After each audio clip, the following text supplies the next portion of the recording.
فاتحہ.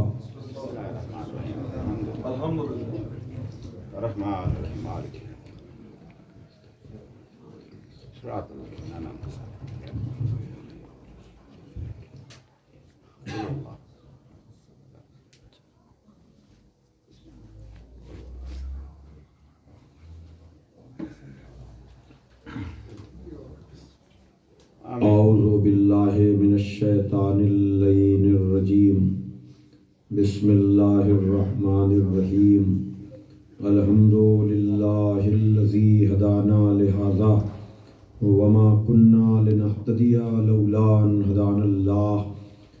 لقد جاءت رسل ربنا بالحق. الصلاة والسلام على النبي الأمي العربي القرشي المكي المدني البطحي الأبطحي التهامي الدافع جيشات الأباطيل والدامغ صولات الأزاليل مولن الحق بالحق أبي القاسم محمد. اللهم صل على محمد وآل محمد وآله الطيبين الطاهرين المعصومين المظلومين الذين أذهب الله عنهم الرجس وطهرهم تطهيرا.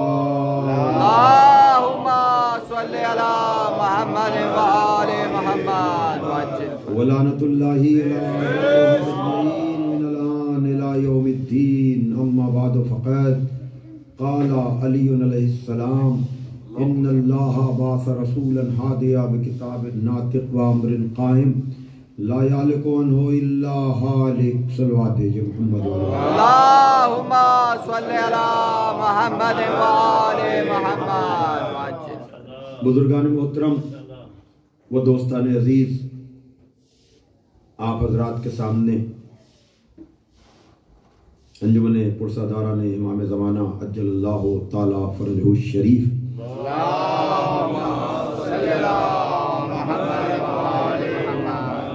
یعنی 21 کے زیر اہتمام منعقد ہونے والا یہ 1445 ہجری کا عشرہ محرم،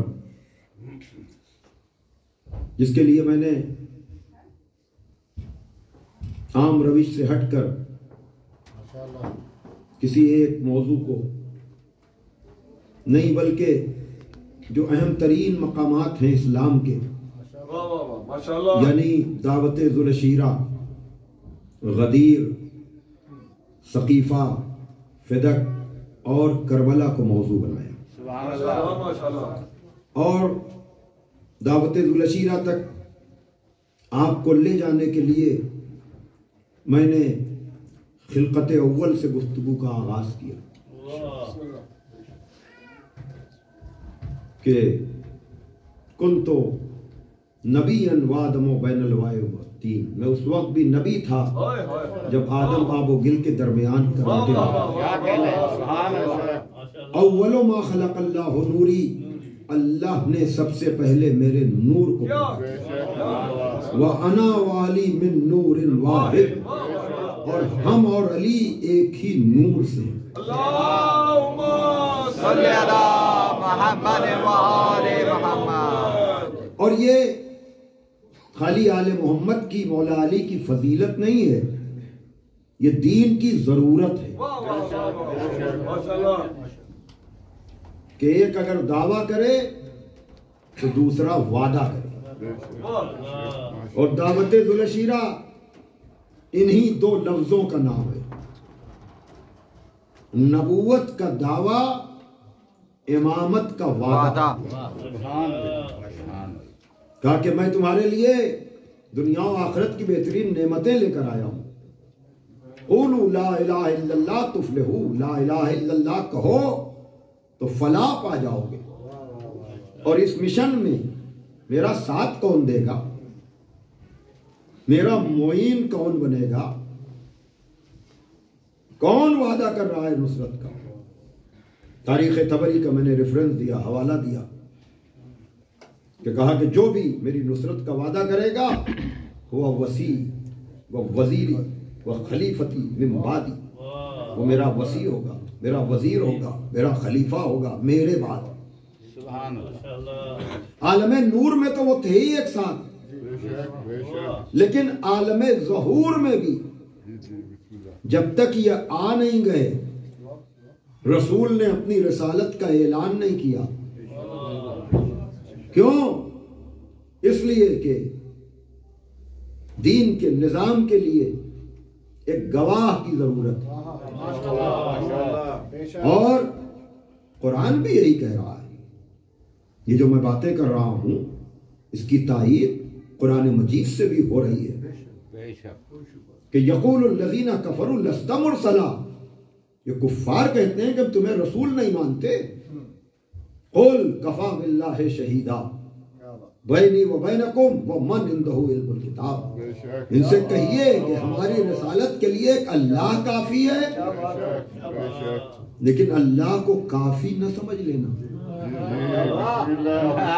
شاہاں ہیں وہ لوگ جو اللہ کے نام پر ہمیں ذکر علی سے روکنے کی ناکام کوشش کرتے ہیں کہ اللہ کے ہوتے ہوئے کسی اور کو پکارنے کی ضرورت کیا ہے.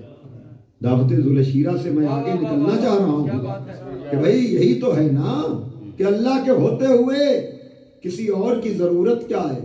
تو دعوت ذوالشیرہ میں ضرورت نہ ہوتی تو پیغمبر مددگار کو طلب کیوں کرتے ہیں. اور وہی قرآن بھی کہہ رہا ہے کہ اگر یہ نہیں مانتے تو نہ مانیں. یقول الذین کفروا لست مرسلا. یہ کفار کہتے ہیں کہ ہم تجھے رسول نہیں مانتے. قل ان سے کہیے کہ ہماری رسالت کے لیے ایک اللہ کافی ہے. تو آیت کو یہیں پر رک جانا چاہیے تھا تاکہ اللہ کے نام پر لوگوں کو کفر و شرک کا فتویٰ دینے والوں کو کچھ تو سہارا ملتا.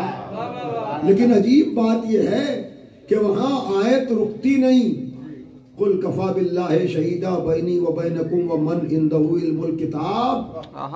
اللہ کافی اور وہ جو پوری کتاب کا عالم ہے.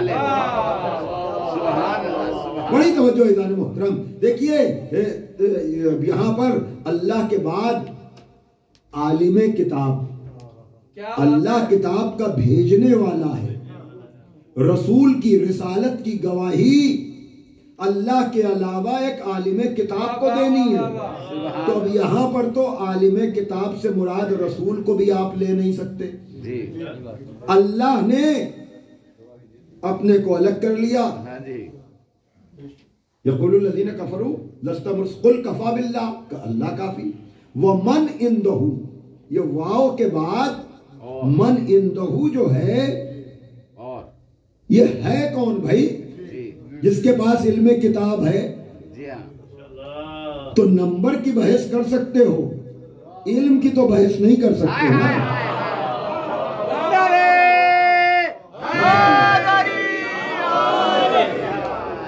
اس لیے کہ علم کی منزل پر کوئی ٹھہرتا ہی نہیں. سوال کیا جاتا ہے تو کوئی جواب دیتا ہی نہیں. دعوی علم کسی نے کیا ہی نہیں. اور اگر تھے دعوے تو لے آؤ. ہم سے پوچھو گے تو ہم تو نہج البلاغہ پیش کر دیں گے.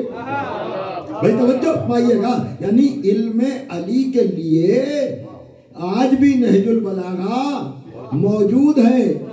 اللہ کی ضربیں مارنا اور ہے,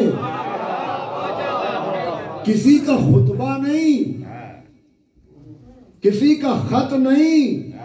نظریہ توحید کے لیے کسی اپنے کا ایک جملہ ہی دکھا دو.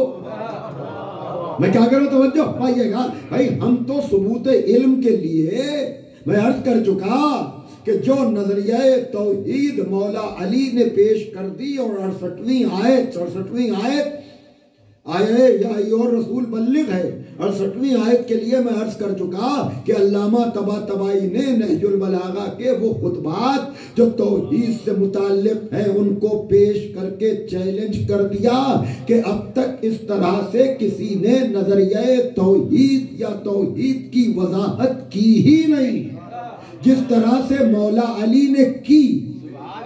توجہ فرمائیے گا. تو اب عالم کتاب تو سوائے علی کے آپ کو کوئی ملے گا نہیں. اور جتنے لوگ بھی دعوی علم کرنے والے ہیں وہ اسی دروازے کے ریزہ چین ہیں. یہی کا صدقہ ہے، یہی کی خیرات ہے، تو در در کی ٹھوکریں کیوں کھا رہے ہو؟ درے علی پر کیوں نہیں آ رہے ہو؟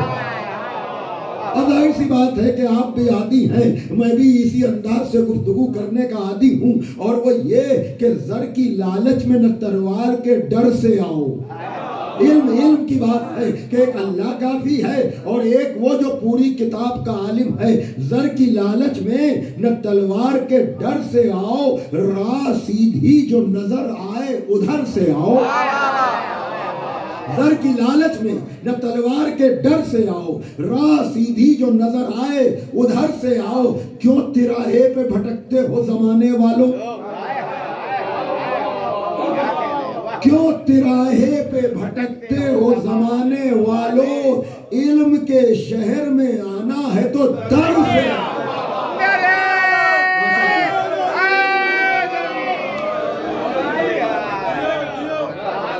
صلوات ہے محمد والما،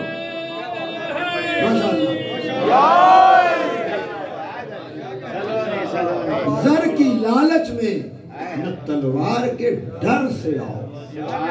ڈر نہیں، خوف نہیں، راہ سیدھی جو نظر آئے ادھر سے آؤ۔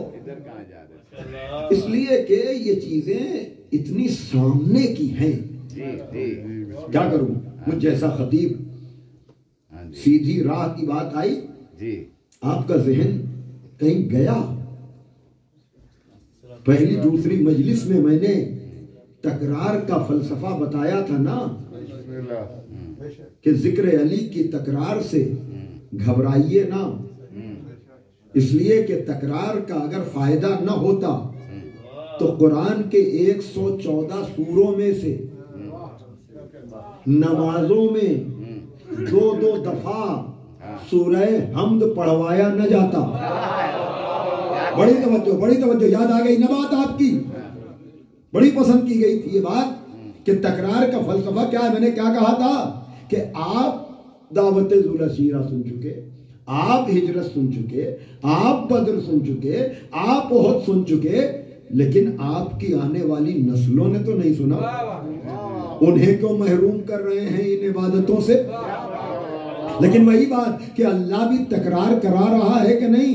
114 سوروں میں کیوں کہہ رہا ہے صبح کو بھی 2 دفعہ سورہ حمد پڑھو، ظہر میں بھی 2 دفعہ سورہ حمد پڑھو، عصر میں بھی 2 دفعہ سورہ حمد پڑھو؟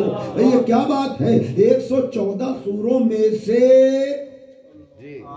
اسی سورے کا انتخاب کیوں کیا جا رہا ہے جس میں بار بار کہا جاتا ہے اہدنا الصراط المستقیم، ہمیں سیدھے راستے پر قائم رکھ، ہمیں سیدھے راستے پر قائم رکھ؟ تو یہی تو ہم بھی کہہ رہے ہیں کہ زر کی لالچ میں نہ تلوار کے ڈر سے آؤ، راہ سیدھی جو نظر آئے بڑی توجہ، میں خود لطف لے رہا ہوں، راہ سیدھی جو نظر آئے ادھر سے آؤ۔ اب وہ سیدھا راستہ اگر آیت یہیں پر رکتی ہے اہدنا الصراط المستقیم تو شاید سیدھے راستے کا تعین نہ ہو پاتا، لیکن آیت آگے بڑھتی ہے، بتاتی ہے کہ ہر آدمی اپنے طور پر سیدھے راستے کا تعین نہ کرے، فکس نہ کرے۔ اہدنا الصراط المستقیم کے بعد صراط الذین انعمت علیہم، بڑی توجہ، ان لوگوں کا راستہ۔ یہ اللہ کی عبادت میں لوگ کہاں سے آ گئے بھائی؟ یہ تو ایک خدا کی عبادت ہو رہی ہے، وحدہ لا شریک خدا کی عبادت ہو رہی ہے، لم یزل و لا یزال کی عبادت ہو رہی ہے۔ یہ لوگ کہاں سے آ گئے؟ اور آپ کو لوگوں سے الرجی ہے کہ آپ کہتے ہیں اللہ کے علاوہ کسی کا ذکر نہیں، کہ جہالت کی وجہ سے کچھ بھی کہیں، لیکن سورہ حمد میں تو آپ بھی پڑھ رہے ہیں کہ ہمیں سیدھا راستہ بتا، لیکن لوگوں کا، وہ لوگ کون؟ کہ جن پر اللہ نے انعام نازل کیا۔ اور بات یہاں پر رکتی نہیں، اس لیے کہ کچھ لوگ کہتے ہیں تولا پڑھیے تبرہ نہ پڑھیے، تو بھیا سورہ ہم میں انعمت علیہم پڑھو وللضالین نہ پڑھو۔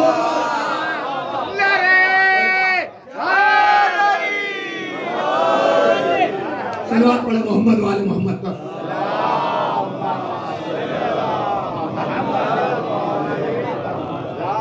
تو پوری مجلس تو سورہ ہم میں رکھی ہوئی ہے، آنکھیں چاہیے دیکھنے والی۔ بھئی اللہ پر رکا نہیں معاملہ۔ اہدنا الصراط المستقیم صراط الذین انعمت علیہم، ان لوگوں کا راستہ کہ جن پر تو نے اپنا انعام نازل کیا، ان لوگوں کا نہیں جن پر تو نے اپنا غضب نازل کیا۔ تو کیا قرآن آیت کیا فرضی ہے؟ اگر انعمت علیہم ہے تو اس کا مصداق بھی ہوگا، وللضالین ہے تو اس کا مصداق بھی ہوگا۔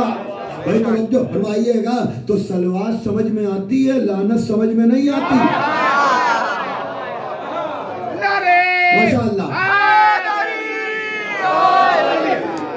صلوات سمجھ میں آتی ہے، لعنت سمجھ میں نہیں آتی۔ ارے انعمت علیہم کے لیے صلوات ہے، وللضالین کے لیے لعنت ہے۔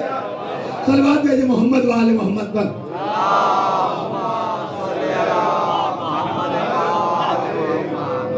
تو ان لوگوں کا راستہ کہ جن پر تو نے اپنا انعام نازل کیا، چونکہ فرمائش ہو رہی ہے کہ میں مصروں کو دہراؤں، تو زر کی لالچ میں نہ تلوار کے ڈر سے آؤ، راہ سیدھی جو نظر آئے ادھر سے آؤ۔ کیوں تراہے پہ بھٹکتے ہو زمانے والوں، کیوں تراہے پہ بھٹکتے ہو زمانے والوں، علم کے شہر میں آنا ہے تو در سے آؤ۔ ماشاءاللہ ماشاءاللہ بابا نے بلند نعرہ صلوات دے دی۔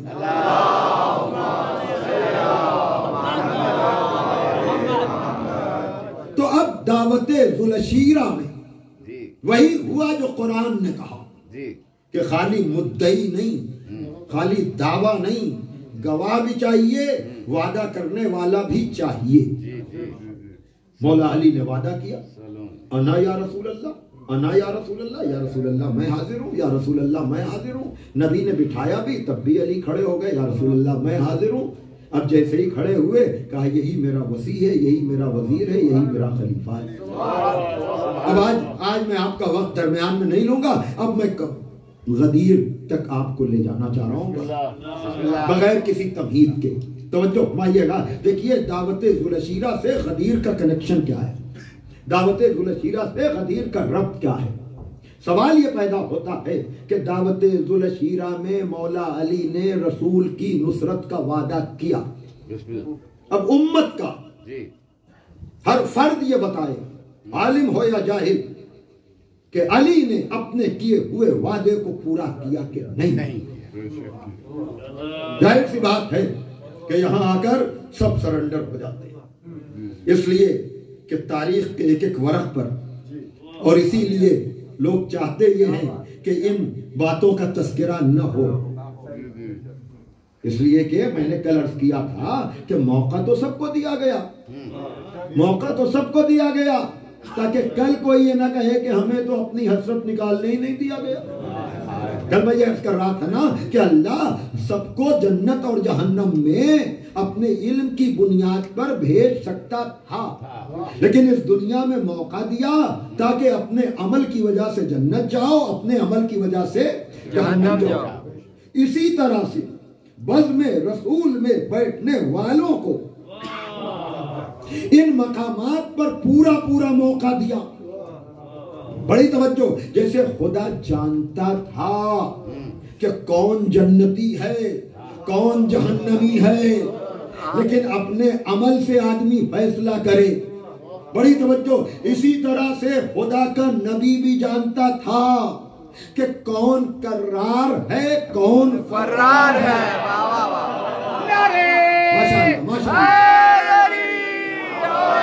بڑی توجہ، دیکھیے میں نے آسان ترین لفظوں میں نے دقیق مسائل چھیڑے ہی نہیں اس سال، میں تو خود کہہ رہا ہوں کہ جیسے خدا کو پتا ہے اپنے علم کی بنیاد پر، ویسے ہی نبی بھی جانتے تھے لیکن خیبر میں موقع دیا 39 دن جاؤ حسرتیں نکال کے آؤ تاکہ جب غدیر میں علی کی ولایت کا اعلان ہو تو کوئی یہ نہ کہے کہ ہمیں مولا کیوں نہ بنایا، ہمیں میدان میں رکتے تو کچھ ملتا۔ صلوات بھیجے محمد والے محمد۔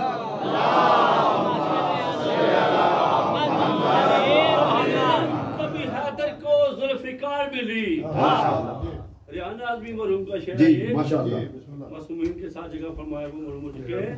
کبھی علم کبھی حیدر کو ذوالفقار ملی، حیدر مولا جو شاہ علی کو ملی رب سے شاندار ملی۔ سبحان اللہ، کبھی علم کبھی حیدر کو ذوالفقار ملی، سبحان اللہ، جو شاہ علی کو ملی رب سے شاندار ملی۔ سبحان اللہ، جو بد نسب تھے پیغمبر کے ساتھ جی رہ کر بھی جی خدا سے ان کو فقط جرت فرار نعرے حیدری۔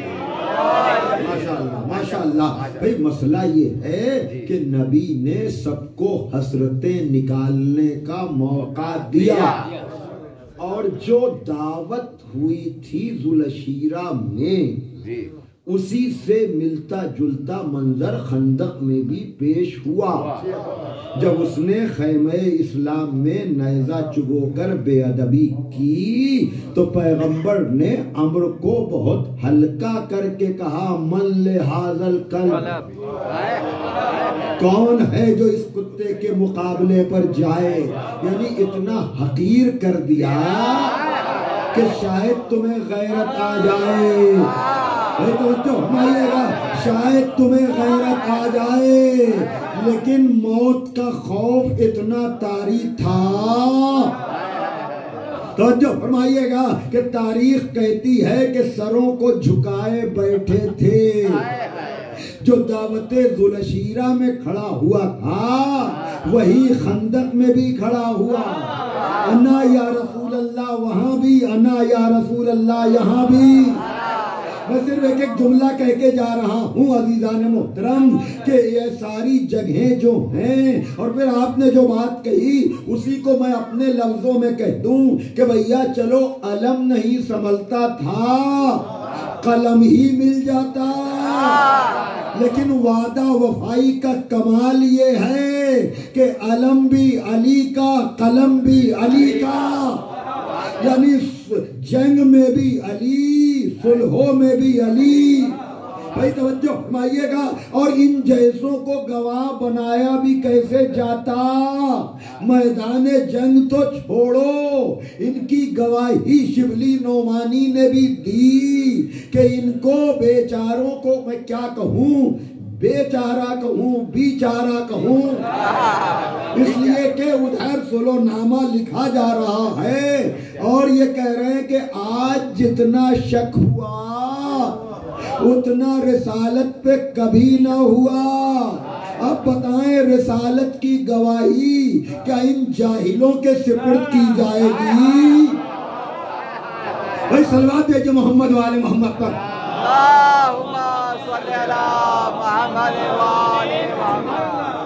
بھائی آپ حضرات تھوڑا سا آگے آ جائیں تاکہ بعد میں آنے والوں کے لیے جگہ تنگ نہ ہو، اپنے لیے آپ خود ادھر تھوڑا سا، یہ ساری جگہیں جو ہیں وہ اس لیے کہ بعد تک لوگ آتے ہیں تو ان کو بیٹھنے میں اور دوران مصائب میں انہیں آگے نہیں بڑھا سکتا ہوں، اس لیے فضائلی میں آپ سے یہ گزارش کی جا رہی ہے کہ آپ تھوڑا آگے تشریف لے آئیں۔ ایک نعرہ صلوات بھیج دیجئے محمد والے۔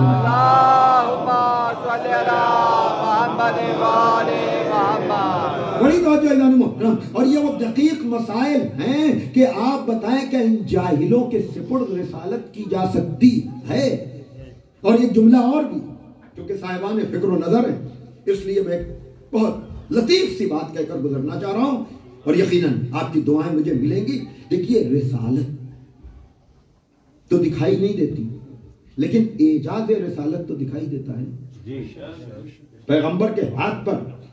اور یہ میں بتا دوں اس بات کی نشاندہی علامہ رشید ترابی مرحوم نے بھی کی اور میں نے بھی خطبہ قاسیہ، اگر آپ کو یاد ہو پہلی دوسری مجلس میں نے یہ بات کہی تھی کہ جب پیغمبر پر وحی نازل ہوئی تو کہا کہ یا رسول اللہ یہ چیخ ہم نے سنی کا حاضی رنت الشیطان، یہ شیطان کی چیخ ہے جو اپنی عبادت سے مایوس ہو گیا۔ پورے نہج البلاغہ میں ایک معجزے کا ذکر ہے اور وہ خطبہ قاسیہ۔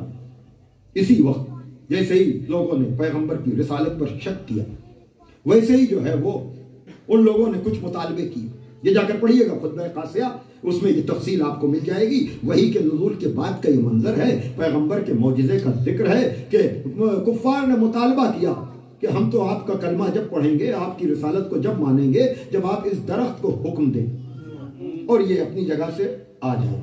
بہرحال پیغمبر نے اشارہ کیا، درخت نے اپنی جگہ چھوڑی۔ اب انہوں نے دیکھا کہ یہ تو ہم ہار گئے اپنی بات کو، پھر کہا کہ ایسا ہو جائے کہ آدھا درخت یہیں رکا رہے اور آدھا واپس چلا جائے۔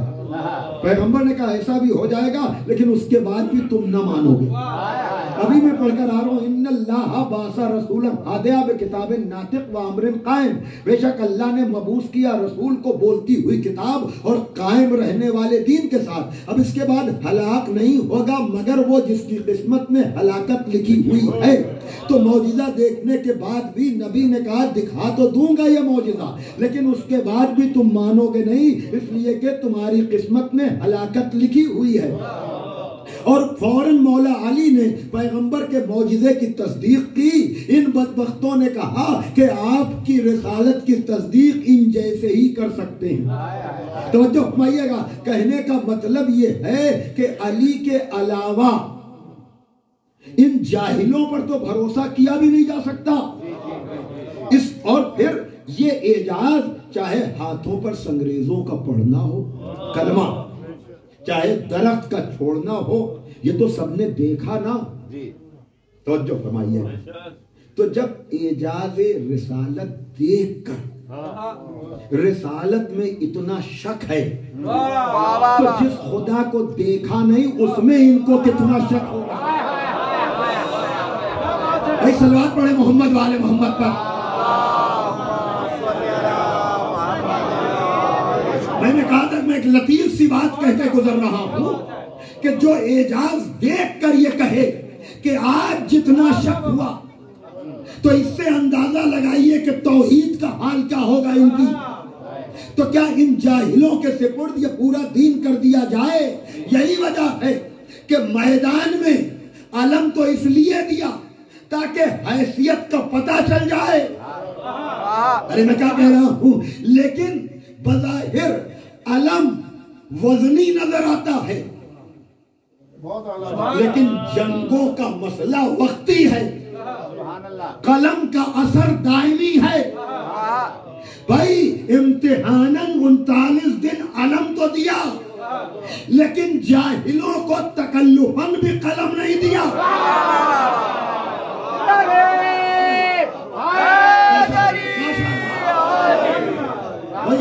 یہ آج پہلی دفعہ یہ بات میں آپ کے سامنے عرض کر رہا ہوں کہ کوئی نہیں بتا سکتا کہ پیغمبر نے کہا ہو چلو تجربے کے لیے تم بھی قلم چلاؤ، اس لیے کہ قلم کا مسئلہ بڑا نازک ہے، جاہل کیسے چلائے، اس لیے کہ کچھ الٹی سیدھی بات کر دے۔ اب کہا بھی تو کس سے کہا، یا علی تم سلو نامالک ہو، یعنی علم بھی نہیں دیا قلم بھی نہیں دیا۔ بس میں نے بڑا وقت آپ کا لے لیا، اب بتائیے علی نے اپنے کیے ہوئے وعدے کو پورا کیا، اب نبی کی ذمہ داری کیا بنتی ہے؟ غدیر سے ربط کیا ہے؟ بھائی علی نے جو وعدہ کیا میدان میں بھی پورا کیا، قلم چلاتے وقت بھی پورا کیا، اور اس طرح سے پورا کیا کہ رسول نے بھی اگر کہا کہ لفظ رسول کاٹ دو، ارے میں کہاں جاؤں؟ دیکھیے یہ نزاکت ہے، مدعی تو کسی سبب سے اپنے دعوے کو وڈرا کر سکتا ہے لیکن گواہ کی مجبوری یہ ہے کہ وہ بیان نہیں بدل سکتا۔ میں کہاں سے گفتگو کر رہا ہوں؟ علی نے کیوں کہا؟ رسول نے کہا یا علی ان کو اعتراض ہے، لفظ رسول کاٹ دو۔ کہا یا رسول اللہ میں یہ نہیں کر سکتا، اس لیے کہ کفار گواہ نہیں ہیں، گواہ میں ہوں، اگر میں نے بیان بدل دیا تو پھر قیامت تک رسالت